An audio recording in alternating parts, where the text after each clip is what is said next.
Hello and welcome to my program on Aging Fearlessly. I am your host, Guillermo Vidal, and I'm thrilled that you decided to share some of your precious time with me today.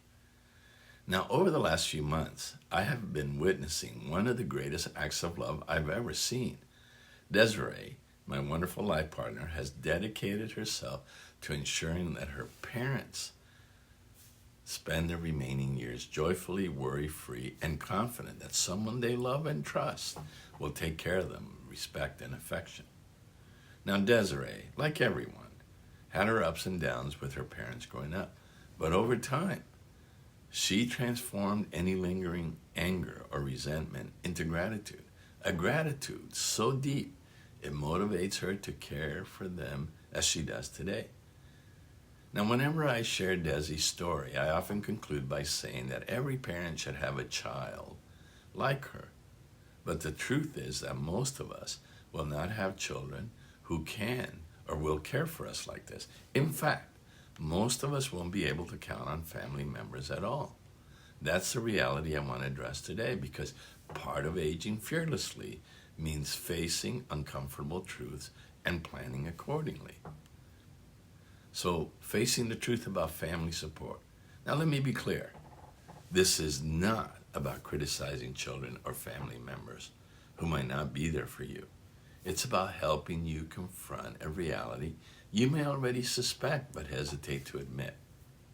So, no matter how good a parent you were or how close you were to your kids growing up, once they leave home and build their own lives, you are no longer their priority. Now, this isn't a reflection of failure, it's life. Raising their own families, advancing their careers, and managing daily responsibilities naturally take precedence. Similarly, other family members and friends that you hope to rely on may also be stretched thin or dealing with their own challenges. So the signs are already there how you can tell who will be there for you. Think about your current relationship with your grown children or family members. Do they only call on you when it's a holiday or when they need something? Or in order to see them, are you the one who always has to travel there? If these patterns exist now, what would they change if you became incapacitated? Even relationships with siblings and extended family often fade with time. For instance, I'm close to one brother, but I haven't spoken to my other one in years due to a big fallout that we had. Now, the brother I trust is older and in poor health himself, so his ability to help would be limited. The other one I couldn't possibly begin to count on for anything. The lesson here is that the only person you can rely on is you. So the biggest takeaway today is that you must take responsibility for your own care as you age.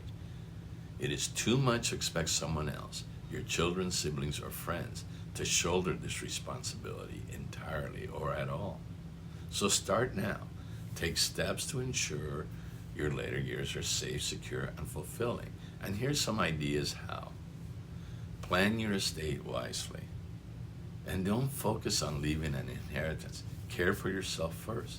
You know, long-term care can be very expensive, with nursing homes costing upwards of $10,000 per month. So your resources should be prioritized for your well-being, not to what you're going to leave behind.